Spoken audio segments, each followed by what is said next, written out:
dan menahan Chuang Yumei. Ibu dari kemarin diam aja sih, nggak ada suaranya, nggak ngomong. Enggak, kemarin waktu Bapak juga ikut nangkap kan. Waktu dia nangkap pun saya udah bilang, itu nggak bersalah. Tapi hari Kongres itu dibilang, tangkap bawa Om Taiwan juga. Nah, langsung dibawa. Katanya kalau saya menahan, saya juga mau dibawa karena saya menahan orang yang harus dibawa. Kemarin diantamnya gitu, mau nggak mau saya udah bilang itu ibu nggak bersalah, itu tante saya bilang gitu. Tetap mau dibawa, kenapa gitu loh Pak? Jadi pertanyaan saya, kenapa imigrasi kan itu apa pemerintah punya ini? Kenapa orang luar merintahkan dia bawa? Kenapa dia nurut gitu loh? Kenapa dia nggak mungkin keluarin KTP-nya dulu saya lihat atau apa? Enggak, nurut langsung bawa. Itu yang jadi pertanyaan kita, Pak. Dan pada hari pertama PAP dia dinyatakan memang dia dinyatakan juga tidak bersalah. Kenapa masih ditahan itu loh?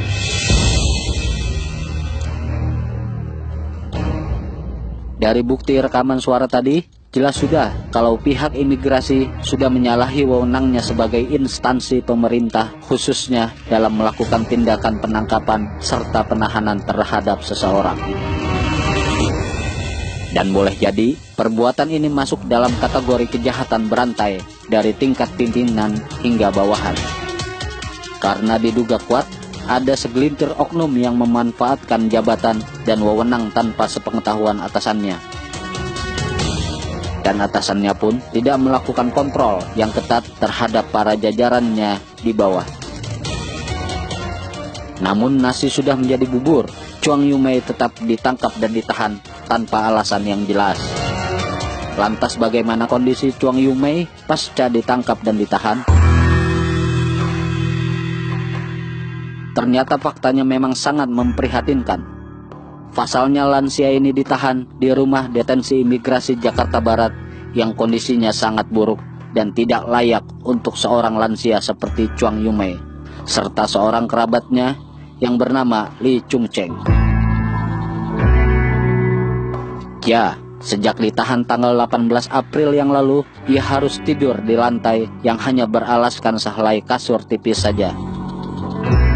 Dan yang lebih miris lagi, sekujur tubuh perempuan 69 tahun ini habis digigit nyamuk lantaran ruangan tersebut tidak tertutup rapat. Bukan itu saja, imigrasi Jakarta Barat pun seakan-akan tidak memperdulikan kondisi fisik perempuan tua ini yang memang memiliki riwayat penyakit sejak lama. Imigrasi kasih saya tidur di lantai. Tulangnya sakit, malamnya nyamuknya banyak digigit, sakit. Saya nggak mau mati di imigrasi. Tolonglah, tolonglah, tolonglah. Saya udah tua, banyak sakit. Sakitnya jantung, bungkal, darah tinggi. Saya sering pingsan.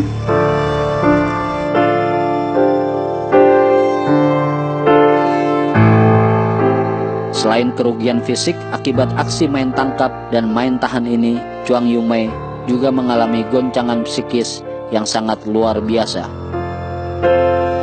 Selama dalam masa penahanannya, Chuang Yumei mengaku kalau dirinya diperas oleh beberapa oknum yang meminta sejumlah uang kepadanya. Saya WNI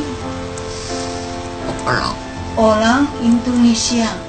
Saya nggak tahu apa-apa, tapi saya terbawa sama orang imigrasi Jakarta Barat masuk di dalam kena kunci.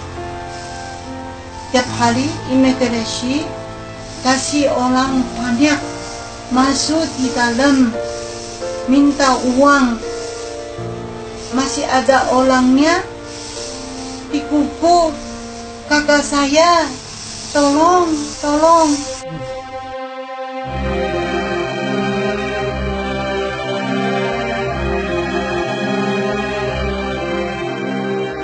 Sekali lagi, bahwa penangkapan dan penahanan Chuang Yumei oleh pihak-pihak imigrasi kelas 1 khusus Jakarta Barat sudah menyalahi Kitab Undang-Undang Hukum Acara Pidana atau KUHP mengenai penahanan seseorang.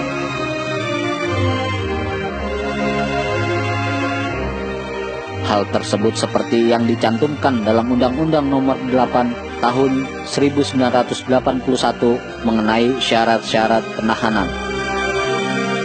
Untuk itulah, lantaran menyalahi KUHP terhadap Chuang Yumei, Maskur Hussein sarjana hukum selaku lawyer yang bersangkutan melaporkan kasus ini ke Polda Metro Jaya.